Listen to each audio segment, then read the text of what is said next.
Então, pessoal, nós tínhamos terminado, no final da última aula, nós tínhamos começado a ver a aplicação do método de resíduos ponderados para tratar de um problema diferencial. Então, nós tínhamos partido da equação diferencial da curva de deformação de uma barra sob tração, força de corpo, força na extremidade, engastada, e nós definimos aquilo que é chamado resíduo.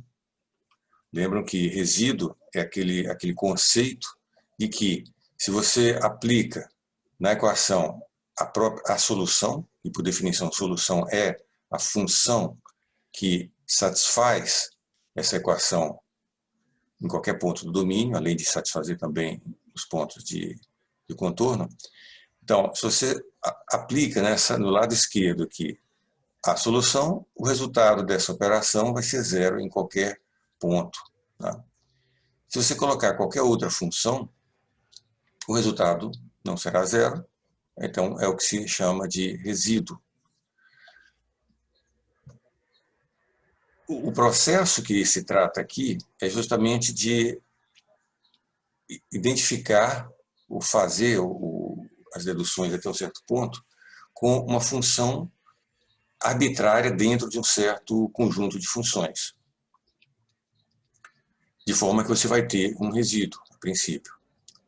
Na sequência é que se busca condições para identificar entre todas as possíveis funções aquela que seja exatamente a solução do problema.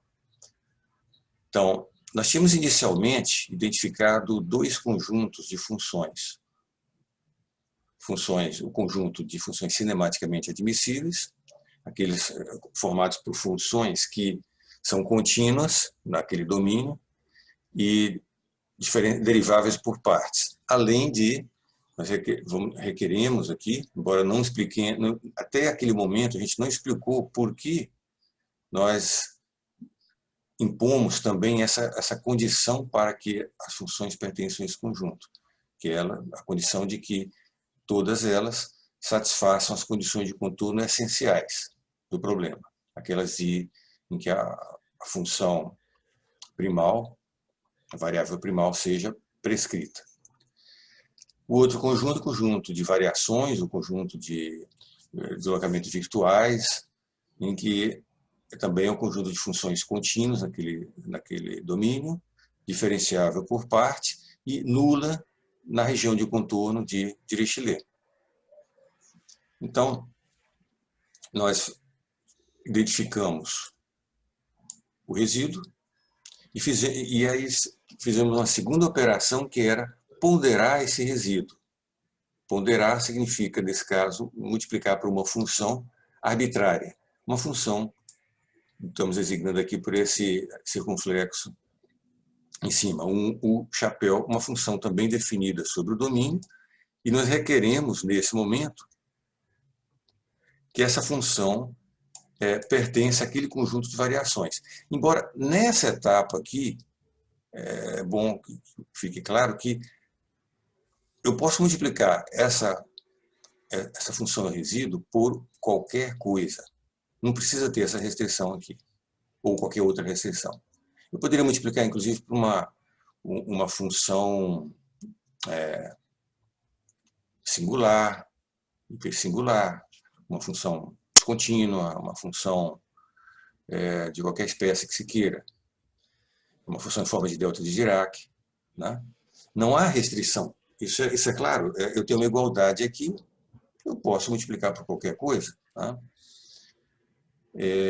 E a igualdade se mantém. Outra operação que foi feita foi integrar esse resíduo ponderado. Então, se eu integro isso aqui, eu obtenho. Eu vou impor que o resultado integral seja zero. Então, basicamente, se eu busco aqui a expressão do resíduo, eu tenho uma expressão como essa. O resíduo e a função que nós vamos chamar muitas vezes também ou de função peso ou de deslocamento virtual, quando se trata de deslocamento, quando é um problema de mecânica dos sólidos. Então, essa função aqui, até esse momento, ela é arbitrária, certo? Então, essa aqui é uma base que se pode usar para desenvolver métodos numéricos aproximativos. E, de fato, existem métodos baseados nessa etapa, nessa configuração aqui, que é uma formulação já integral, não é mais diferencial. Vocês podem perceber. A conclusão aqui é o seguinte: nós tínhamos já visto rapidamente no final da aula passada, quando você requer que essa função peso satisfaça uma certa restrição, certas condições, aí sim se consegue um resultado importante. E isso era visto com a ajuda disso aqui. Então, existe o que se chama de equivalência entre a condição de equilíbrio local, como se chama, que é dado pela equação diferencial, que vai ponto a ponto do domínio, e existe a condição de equilíbrio nessa forma integral. Então, o que se tem é uma situação de equivalência no seguinte sentido: se você tem uma função U, tá? Uma função U, que gera um resíduo, e essa função U é tal que essa integral é zero, se ela for igual a zero, não tem grande significado. Nós tínhamos já visto isso. Agora, se você tem uma função U, que é zero, que faz essa igualdade ser nula para qualquer função peso pertencente a esse conjunto, aí se tem uma condição, uma conclusão, uma consequência direta de que, obrigatoriamente, a função resíduo é nula em qualquer ponto do domínio. Tá? Isso não é óbvio, tá certo? Para provar isso, é que existe o lema fundamental do cálculo variacional, que é importante que vocês verifiquem os detalhes da demonstração desse lema, certo? Graficamente, as coisas vão mais ou menos com essas figurinhas aqui, que são também clássicas, para explicar essa situação. Você pode ter, digamos que você tenha uma função resíduo não nula em alguns pontos do domínio. Por exemplo, ao longo dessa curva azul aqui. Então, nesse intervalo, a função resíduo não é nula. Se eu usar essa função peso aqui, que é nula nessa região, a integral desse produto disso vezes aquilo vai dar zero, mesmo que a função resíduo não seja zero. No entanto, é onde entra essa condição aqui, de que essa nulidade tem que valer para qualquer função peso, desse conjunto. Então, não é suficiente que isso aqui seja zero para uma particular escolha que eu faça de função peso. Tem que ser para qualquer. Então, tem que valer, por exemplo, para essa função aqui, que é zero aqui, não nula aqui, zero aqui. Quer dizer, quando eu fizer o produto dessa função peso por essa função resíduo, não vai dar zero o resultado. Então, eu não satisfiz essa condição aqui. Não satisfazendo essa condição, a conclusão está correta. Então, esse mesmo lema é que vai mostrar que a única maneira dessa igualdade ser satisfeita para qualquer função peso no intervalo é que a função resíduo seja nula em todos os pontos. O que significa a função resíduo nula em todos os pontos? a função resíduo é isso, e está dito que ela deve ser, ela é igual a zero em todos os pontos. Significa então o quê? Que se eu encontrar uma função U que satisfaça isso aqui para qualquer função peso, então, como consequência, essa função, a mesma que satisfaz isso aqui, também satisfaz isso aqui. Por isso que isso é chamado de equivalência. A função, o campo de deslocamento que satisfaz essa condição integral aqui, também satisfaz a condição local. Agora, que condição local é essa? É o equilíbrio local. Então, de novo, em vez de você buscar a solução disso aqui, você pode simplesmente usar algum método para buscar a solução desse problema aqui. Procurar qual é a função de deslocamento que satisfaz isso. Por quê? Porque devido ao lema fundamental do cálculo variacional, a função que satisfaz isso aqui também satisfaz aquilo lá, que é o que você está buscando, de fato.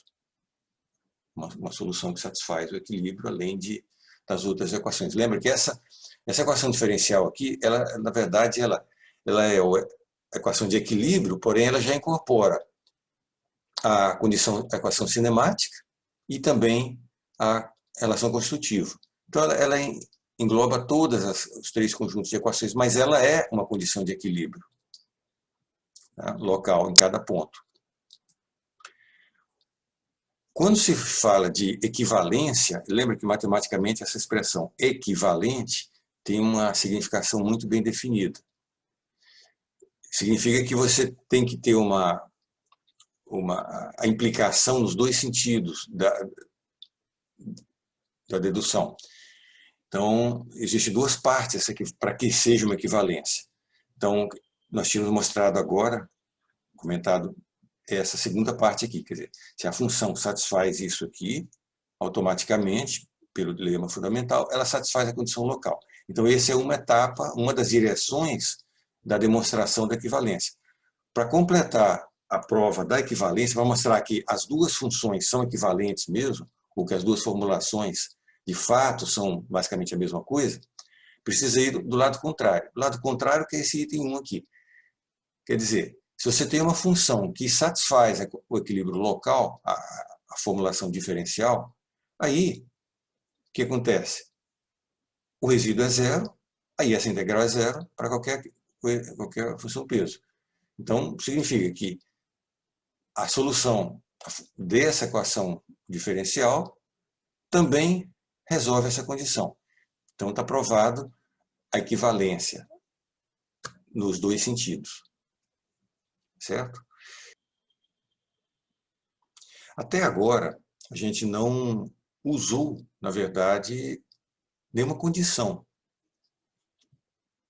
Nem chegamos ainda a usar essa condição aqui, de que a função peso precisa atender a certas características. Tá? Eu estou colocando essa condição aqui porque a gente vai utilizar isso a partir da próxima etapa. Então, vamos para a integração por partes. Essa forma aqui, que é essa, como eu tinha comentado, ela pode ser usada já como base para o método numérico. No entanto, ela tem algumas coisas que geralmente se tenta evitar. Existe uma flexibilidade maior na forma integral do que na forma diferencial. Digamos, se eu estiver buscando aqui, trabalhando com a forma diferencial, existe um requisito, alguns requisitos importantes aqui sobre essa função deslocamento. Por quê? O que está colocado aqui é que eu tenho a segunda derivada dessa função. Então, é de se supor que essa função possua segunda derivada. E essa segunda derivada, a característica dela deve ser de acordo com as outras funções. No caso aqui, essa função que é um dado do problema. Então, se isso aqui for uma função contínua ao longo desse domínio, é de se supor que essa derivada aqui, essa segunda derivada também deva ser contínua. Não há requisito grave sobre isso aqui. Isso aqui poderia ser uma função descontínua. Isso deveria também ser acompanhado aqui. Então, existem alguns requisitos sobre essa função. Agora, quando se tem essa forma integral, existe a liberdade de fazer integração por partes nesse termo aqui. O que acontece quando você faz uma integração? Aqui tem duas derivadas. Se eu fizer uma integração por partes, eu vou ter uma expressão com primeira derivada apenas. Então, é isso que normalmente se faz. Se faz uma manipulação, que é uma integração por partes, cujo objetivo principal é, digamos, rebaixar o grau da derivada presente aqui, e isso é feito como consequência do processo de integração por partes. Existe um crescimento da derivada aqui, que aqui é a derivada de ordem 0, e passa a ver uma derivada de ordem 1 aqui. Tá? Então, o processo de integração por partes, até certo ponto, pode ser enxergado como uma maneira de você, digamos assim, transferir uma dessas derivadas que estão aqui, transferir para a função peso. Tá? Isso aqui você já deve ter visto antes, eu acredito que não seja a primeira vez que vocês estão vendo esse tipo de dedução. Toda vez que vocês viram em algum lugar princípios de trabalho virtuais, que é onde nós estamos nos dirigindo agora, essa operação foi feita. Aqui nós estamos aproveitando para enfatizar certos aspectos qualitativos bastante importantes, não apenas as manipulações das deduções. Então, esses aspectos eu quero que fique claro para vocês. Então, vamos seguir o procedimento aqui da integração por partes. A gente começa aqui da expressão integral do equilíbrio. Vamos separar essa soma aqui em duas integrais, porque com essa parte aqui nós não vamos mexer, tá? Ela vai ficar do jeito que está, porque já está simples o suficiente. Para esse termo aqui, que é o produto da função peso vezes a segunda derivada de U, nós vamos buscar ou já uma expressão pronta para integração por partes, ou a gente pode deduzir na hora, que nem está aqui. Então, a gente nota que se você faz a derivada desse produto aqui de funções, sendo que uma delas seja a própria derivada de uma função, etc., se você faz a derivada do produto disso vezes aquilo, vai ficar em aberto dessa maneira. Então, se você explicita esse termo aqui, vai ficar dessa forma aqui. Acontece que esse termo aqui, que é esse, é o mesmo que está ali. Então, basicamente, o que nós vamos fazer vai ser substituir esse produto aqui por esses dois termos aqui. Aí a coisa fica esses dois termos aqui. Certo? Então, a expressão integral ficou agora dessa maneira. E você veja aquilo que eu tinha acabado de comentar um minuto atrás. Você tinha a derivada 2 aqui e 0 aqui. Agora você tem aqui derivada 1, derivada 1, o domínio. Aqui parece que você não ganhou grande coisa. Porém, dá para ver que você tem a derivada em x de uma integral em x. Então você pode fazer isso aqui, essa antiderivada diretamente, e o resultado vai ser essa expressão aqui nos pontos do contorno, que é isso aqui. Então você tem esse produto em x igual a L, menos esse produto em x igual a 0, que é isso aqui. Tá? O resto aqui continua igual, esses dois termos. Igual a 0 ainda para qualquer função peso dentro daquele conjunto de variações. Vamos abrir esse termo de contorno aqui.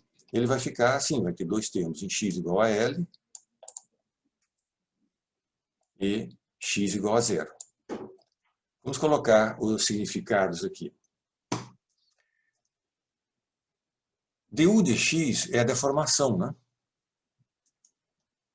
E vezes a deformação, pela lei de Hooke, é a tensão. Então, de fato, esse produto E du dx é tensão. Então, você passa a ter a tensão vezes a área vezes a função peso, que é o que está aqui. Isso em x igual a L e em x igual a zero. Esses aqui são termos de contorno. Então, agora é que nós vamos ter que nos preocupar em como tratar, na formulação integral, das condições de contorno disponíveis. Lembra que aqui nós estamos tratando, em particular, desse probleminha simples, em que nós temos uma condição essencial aqui, deslocamento prescrito, e condição natural aqui, em que nós temos essas forças prescritas, por unidade de área. Então, vamos colocar aqui aquilo que a gente conhece, o que dê para ser colocado. Tensão em x igual a L deve ser igual a essa força prescrita Fzinho aqui, né? Fzinho, que é a força de unidade de área do topo, vezes a área da seção, é uma resultante F. Então, esse valor aqui é conhecido. Esse produto completo aqui é a força prescrita na extremidade x igual a L. E aqui a gente tem a função peso em x igual a L. Mas lembra, a função peso não é incógnita. Né? Bom, do lado de x igual a zero do contorno, você tem, aí sim, tem uma questão. Você tem a tensão naquele ponto, vezes a área, a gente pode até interpretar que vai ser a força de reação aqui. E aí é que vem aquele detalhe. No método de elementos finitos, a gente se dirige a busca uma formulação em que você não tem que se preocupar com reações. Vocês lembram em graduação, havia uma disciplina, quase toda, resistência aos materiais, mecânica dos sólidos, alguma coisa, dependendo do local onde você estudou, que tratava de problemas isostáticos. Problemas em que você conseguia achar reações usando o equilíbrio global da estrutura, porque haviam poucas, havia uma quantidade adequada de reações incógnitas. Então, mesmo quando vocês começaram a ver métodos, por exemplo, para flexão de viga hiperestática, vocês lembram que havia toda uma dificuldade por causa das reações incógnitas. Já o método que nós estamos vendo aqui, isso é transparente. Por quê? Por causa dessa operação aqui. Você não conhece, a priori, no início da resolução do problema, você não conhece as reações, naquelas partes do contorno que tem um deslocamento prescrito. Você não conhece e nem é requerido conhecer. Você não é requerido de fazer algum cálculo preliminar, colateral, etc., para colocar ali, para continuar usando o método de elementos finitos. Isso aí não existe. Então, você não sabe isso aqui, e não precisa saber no início do problema. E aí, como é que fica? Por que isso aqui se tornou tão versátil? Porque essa reação ela está multiplicando o valor da função peso naquela mesma seção. E aí lembra que essa função peso é arbitrária, não é uma incógnita. Daí é que vem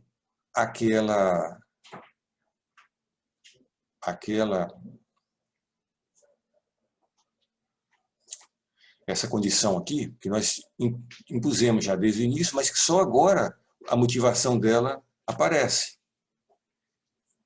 Você vai construir esse método com funções peso que sejam nulas na condição na região de contorno de Dirichlet. Isso aí é por escolha, para construir o método. Então, se isso aqui é zero por posição, esse termo todo some. Não que essa reação seja nula, ela não é. Mas esse termo desaparece. Aí o que sobra? Sobra esses outros três termos, em que cada um deles agora tem uma significação. De qualquer forma, a gente pode coletar o que sobrou numa expressão desse tipo aqui. Isso vai gerar, junto com esse enunciado aqui, o chamado princípio dos trabalhos virtuais. O que mostra esse princípio? Como é que é o enunciado dele? Tem vários aspectos, mas geralmente você vai ter que enunciar também características sobre a função B, sobre F, sobre U, etc. Mas aqui, de uma maneira um tanto resumida, você pode resumir o enunciado do princípio da seguinte forma. Dentre todas as funções U que pertençam, que sejam admissíveis dessa maneira aqui, que satisfaça a condição de contorno essencial, dentre todas essas funções, aquela que satisfaz essa igualdade para qualquer função peso que tem essas características, então, essa função que satisfaz tudo isso aqui, ela também satisfaz a condição local de equilíbrio, que é isso aqui. Essas duas equações aqui. Correto? Isso é consequência direta daquilo que nós provamos no início agora da aula, usando o lema fundamental do cálculo variacional, a equivalência entre a forma diferencial e a forma integral. A diferença é que, por exemplo, aqui nós temos essa mesma condição que nós tínhamos antes. Lembra? Antes nós tínhamos chegado nesse ponto.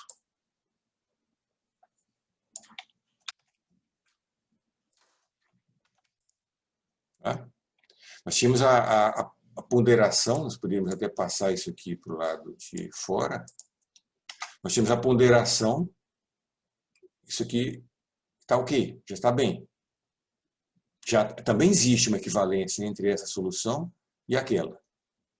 Mas nós fizemos uma manipulação aqui, através da integração por partes, e chegamos num outro formato para essa formulação integral, que é esse formato aqui. Nesse formato, esse formato é o que é conhecido como o princípio dos trabalhos virtuais. Existe aqui algumas observações. É o seguinte, tudo isso que nós fizemos, nós usamos como ponto de partida o problema de barra, que é um problema simples da área de mecânica dos sólidos.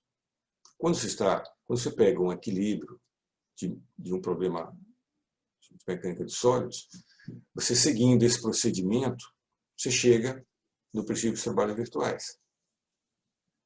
Pode ser o caso da barra, o caso de uma flexão de viga, pode ser um problema de elasticidade plana, pode ser várias outras coisas. Você vai chegar em alguma versão análoga a isso aqui. Qual a diferença entre essa e aquela? Aquela diferença entre os requisitos das funções.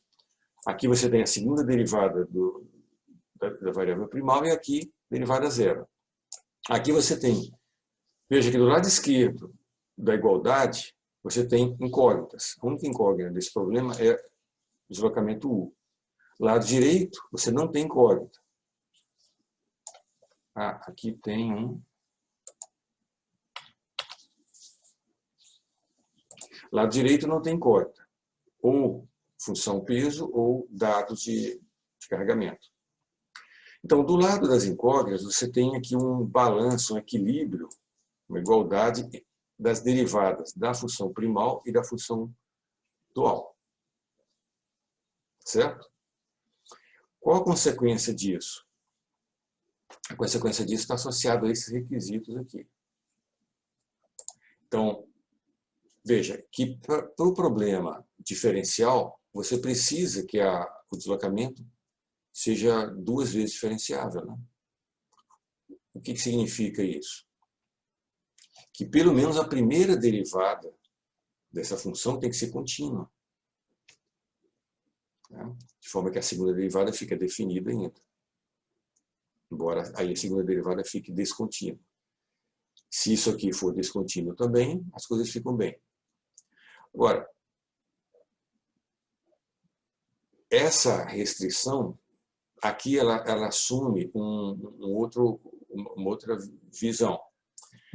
você precisa aqui trabalhar com funções em que a segunda derivada, qual é o requisito aqui? Simplesmente que essa segunda derivada possa ser integrada nesse domínio aqui, de 0 a L. Ela pode ter várias coisas estranhas nessa função, e não importa muito, desde que o resultado, quando você fizer o produto disso aqui vezes isso, o resultado seja uma integral finita. Tá? Quando você passa daqui para cá, os requisitos para as funções se tornam mais leves. Aqui você só tem primeiras derivadas, então a única coisa que você precisa é que tanto a função U quanto o chapéu, a função peso, o produto das primeiras derivadas seja integrável nesse domínio, seja finito. Correto? Desde que dê um número finito, isso aqui está bem. Nesse momento, a gente ainda coloca isso nesse formato aqui, que as funções elas têm que ser contínuas e diferenciáveis por partes, além de satisfazer aquelas condições de contorno, cada uma delas. Então, se você tem isso nesse formato, esses são basicamente os requisitos para ambas as funções. Você só precisa da continuidade de cada uma das duas funções. Cada um desses três termos ele tem um significado, um nome, etc. Né? Então, você tem trabalho virtual interno e esse lado aqui, trabalho virtual de forças externas. Isso aqui porque existe aqui uma imitação de conceito de trabalho verdadeiro, trabalho físico, tá? Que é aquele produto escalar de força vezes o deslocamento sofrido pela força. Né? A diferença é que é colocado aqui uma expressão, uma ressalva de que esse trabalho ele é virtual. O virtual é uma expressão que significa basicamente falso. Isso aqui é um trabalho falso. Não é um trabalho verdadeiro executado, por exemplo, por essa força aqui. Qual seria o trabalho executado por essa força? Seria, no caso aqui uniaxial, seria o valor da força vezes o deslocamento do ponto onde ela se aplica, o deslocamento dessa extremidade aqui, o de L. Porém, o que tem aqui não é o deslocamento físico sofrido por aquela seção, é o valor de uma outra função peso arbitrária. Que quando se muda de interpretação, essa função peso ela pode ser escrita como naquele entendimento de uma variação aplicada sobre o deslocamento físico, que nós estamos usando muito aquela interpretação. Tá? Então, termina que isso aqui parece ser um trabalho, mas na verdade não é um trabalho, mas tudo tem uma cara de trabalho.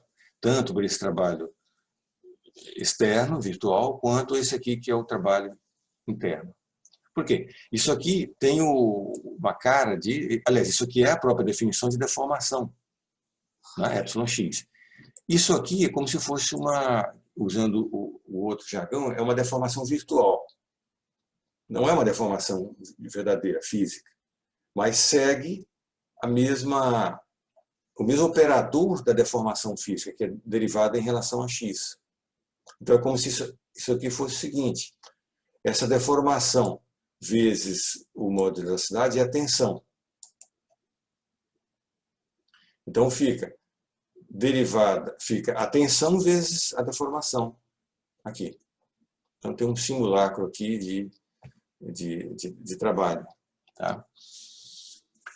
Então, a outra maneira então, de interpretar o princípio é dizer que é tudo isso aqui e você escrever simplesmente que o equilíbrio é garantido se você tiver essa igualdade entre o trabalho virtual interno e externo para qualquer função peso admissível.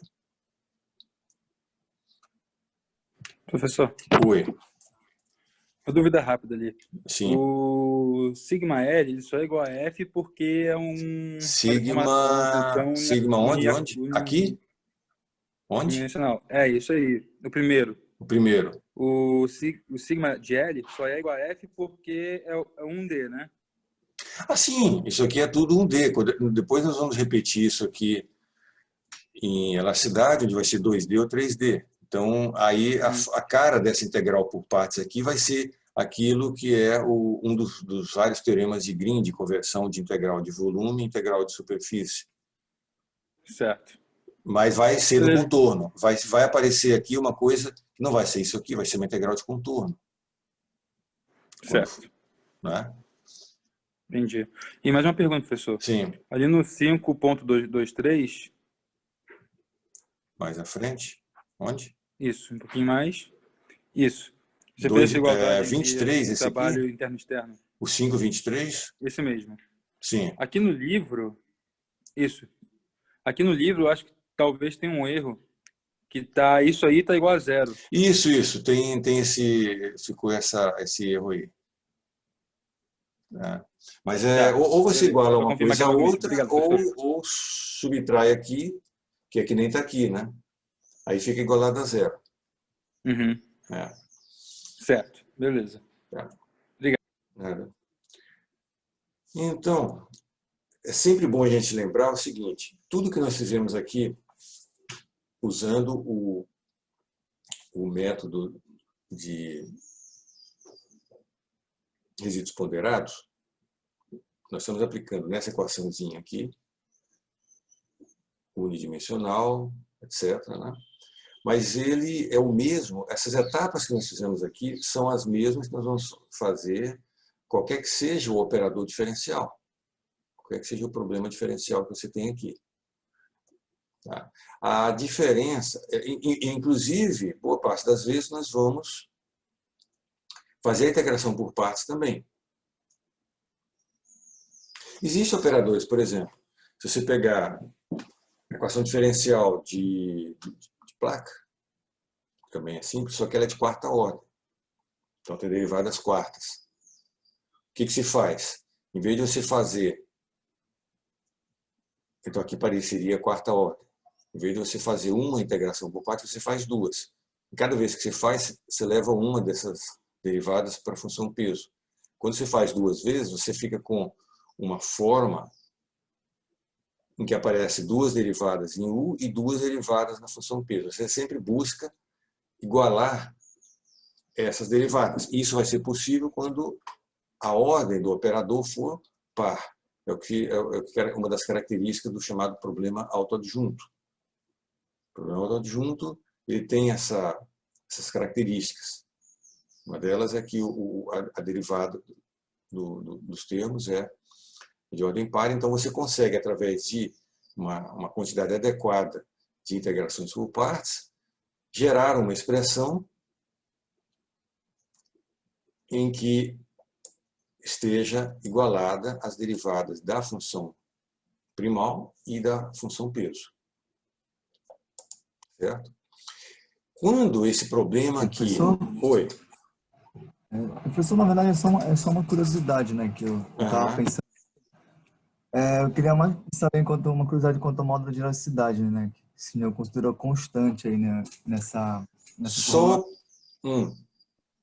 Só para encurtar aqui a dedução, tornar as coisas mais... a gente poderia ter deixado ele ali dentro. Professor, Oi? Mas em materiais, por exemplo, ortotrópico, esse módulo ele não seria homogêneo em sentido só, né? Então essa formulação ela teria que ser expandida aí de uma forma matricial. Sim, essa equação. Veja que nós estamos tratando dessa equação diferencial aqui, que foi deduzida daquele jeito, para aquelas condições de material homogêneo, isotrópico, tudo certo. Se você tem uma outra situação, como de fato se tem, exatamente materiais compostos, Compósito, né? não vai ser materiais compostos, aí a equação não será essa, terá que ser uma equação adequada. Mas sempre, quando você chegar na equação, você vai ser capaz de aplicar tudo isso aqui e chegar numa expressão que não será essa, mas será análoga a ela. Isso a gente faz na disciplina de materiais compostos. Uhum. Nós vamos ver aqui nessa disciplina um capítulo que nós vamos tratar um pouquinho disso, para placas laminadas. Tá? Agora, Obrigado. nada. Se você aplica isso aqui, que nem nós vamos aplicar no outro capítulo, no próximo capítulo, na verdade, é o próximo assunto, não para um problema de sólidos, mas vamos aplicar para a condução de calor. Vai ser uma outra equação diferencial, inclusive 2D ou 3D, em domínios tridimensionais, em que o campo incógnito vai ser a temperatura, o campo primal, a equação é outra, condições de contorno adequadas, etc. Nada a ver com mecânica de sólidos, então não vai chegar em alguma coisa que vai se chamar princípios de trabalhos virtuais. Porém, se você nós vamos pegar a formulação diferencial, vamos aplicar tudo isso aqui, ponderar, fazer integrações por partes adequadas, identificar os espaços aqui, funções, e vamos chegar numa expressão que vai ser também análoga a isso aqui. Vai ter essa mesma, uma cara similar. Você vai ter um termo aqui com incógnitas, outro termo com dados, vai ser válido para qualquer função peso que satisfaça certas condições. A única diferença é que o resultado vai ter um enunciado similar a isso aqui, a única coisa é que ele não vai ser chamado mais de princípio dos trabalhos virtuais. Tá? Ele vai ser chamado de forma fraca. Essa é a nomenclatura. Até onde eu saiba, esse assunto aqui começou na nossa área, na área de estrutura, lá no século XIX. Chegou-se a isso aqui, por isso que fui dado esses nomes, essas coisas. Agora, ao longo dos anos 60, é que se foi verificado de que isso aqui poderia ser aplicado em qualquer outra coisa, qualquer outro tipo de problema físico, qualquer outro tipo de equação diferencial. Tá? E é aí onde ganhou o método de elementos finitos. O método de elementos finitos. É por isso que ele pode ser aplicado, e ele é aplicado em qualquer espécie de problema que você tenha ele formulado em termos de um conjunto de equações diferenciais algébricas e condições de contorno. Tá? Nós estamos vendo aqui essa maneira aqui, porque na nossa área é sólidos. Tá?